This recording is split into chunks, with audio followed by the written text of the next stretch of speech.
Bonjour, bienvenue sur Objectif Math.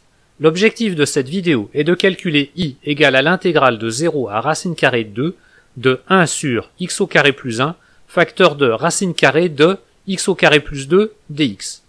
Ne vous précipitez pas sur la solution, il vous sera plus profitable de chercher à résoudre l'exercice par vous-même. Pour vous aider, je vous propose quand même des indications. Vous pouvez essayer le changement de variable t égale à racine carrée de x au carré plus 2 moins x, ou encore essayer le changement de variable x égale à racine carrée de 2 fois tangente de t. Qu'on se décide pour l'une ou l'autre des possibilités, il convient de justifier l'existence de l'intégrale. La fonction f qui a x associe 1 sur x au carré plus 1, facteur de racine carrée de x au carré plus 2, est clairement continue sur R. Elle l'est en particulier sur le segment 0 racine carrée de 2, ce qui justifie que l'intégrale i existe bien. Voyons comment procéder avec le premier changement de variable, t égale à racine carrée de x au carré plus 2 moins x. Vu l'expression, on peut déjà remarquer que t varie dans R plus étoile. Les calculs seront plus faciles si on exprime plutôt x en fonction de t. Pour cela, on commence par écrire que t plus x est égal à racine carrée de x au carré plus 2, et en élevant au carré cette expression, on obtient t au carré plus 2xt est égal à 2. Ce qui permet d'écrire x égale à 2 moins t au carré divisé par 2t. Et pour faciliter le calcul de dx, on peut aussi l'écrire sous la forme 1 sur t moins t sur 2. On a alors dx égale à moins 2 plus t au carré divisé par 2 fois t au carré dt. Comme on l'a déjà dit, la fonction f est continue sur le segment 0 racine carrée de 2, et la fonction phi qui a t associe 2 moins t au carré divisé par 2t est de classe C1 sur 2 moins racine carrée de 2, racine carrée de 2, à valeur dans 0 racine carrée de 2. Je vais vous montrer comment on peut voir la bijectivité du changement de variable initial. Dans un repère orthonormé, on trace la courbe d'équation y égale à racine carrée de x au carré plus 2. Il s'agit en fait d'une branche de l'hyperbole d'équation y au carré moins x au carré égale à 2. Cette hyperbole admet la droite d'équation y égale à x et la droite d'équation y égale à moins x comme asymptote. Plaçons un point d'abscisse x sur l'axe des abscisses. Ici, x est négatif. Et traçons à partir de ce point une droite parallèle à l'axe des ordonnées. Cette droite coupe la courbe bleue en un point A et coupe la première bisectrice en un point B. Le segment AB a pour longueur t égale à racine carrée de x au carré plus 2 moins x. Traçons alors une droite parallèle à la première bisectrice passant par le point A. L'ordonnée à l'origine de cette droite est aussi égale à t. Il apparaît clairement que lorsque l'on fait varier x de moins l'infini à plus l'infini, t décroît lui strictement de plus l'infini à 0. Ce qui justifie graphiquement que la fonction qui a x associe racine carrée de x au carré plus 2 moins x définit bien une bijection de R dans l'intervalle ouvert 0 plus l'infini. Il reste à appliquer ce changement de variable. On commence par changer les bornes. Quand x vaut 0, t vaut racine carrée de 2, et quand x vaut racine carrée de 2, t vaut 2 moins racine carrée de 2. Puis on remplace dx par son expression en fonction de dt. Puis on remplace racine carrée de x au carré plus 2 par x plus t. Et enfin, on remplace les x restants par son expression en fonction de t. Oui, j'ai vraiment fait tout ça en une étape. Entraînez-vous.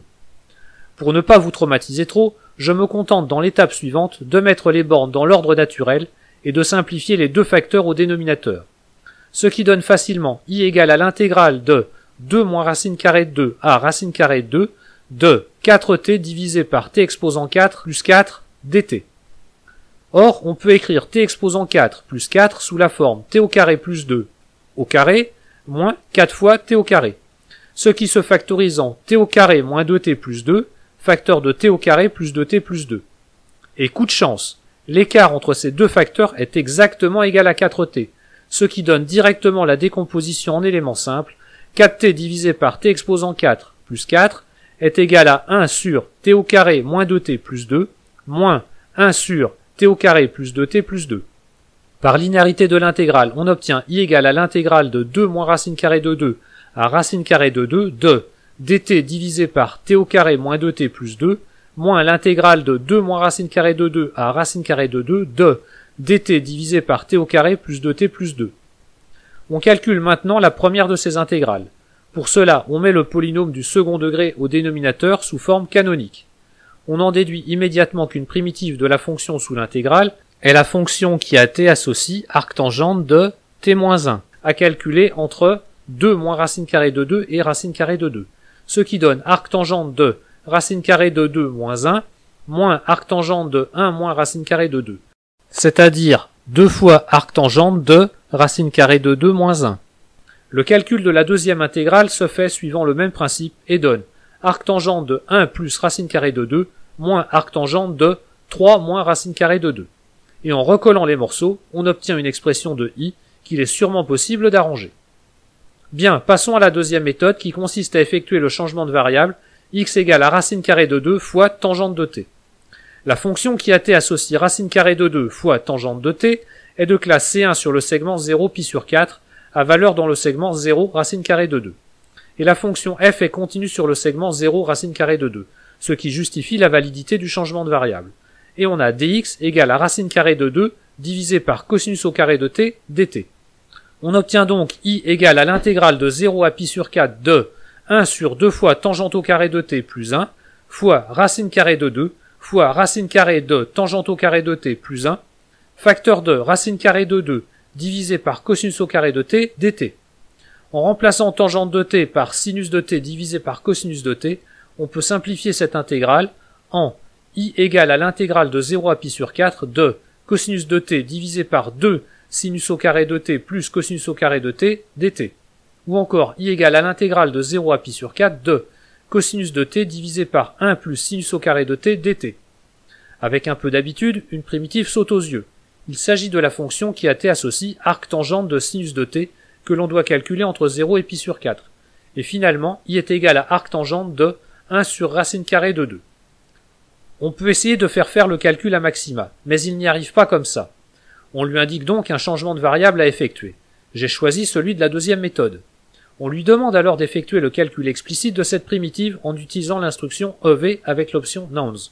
Mais il n'y arrive pas, et indique une erreur. Et je vais être honnête, la raison m'échappe. On va commencer par forcer la simplification de la fonction sous l'intégrale. Mais il n'arrive toujours pas à la calculer. Sans doute la valeur absolue qui dérange. Car si on lui demande d'effectuer le calcul sans la valeur absolue, cette fois-ci ça passe. Si on demande à Maxima d'effectuer le premier changement de variable, il s'en sort mieux, et cette fois-ci la valeur absolue ne lui pose pas de problème.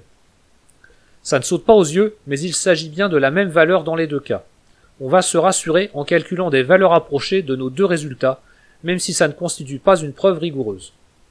Voilà, cette vidéo est terminée, vous pouvez me laisser des commentaires et me poser des questions. À bientôt sur Objectif Math.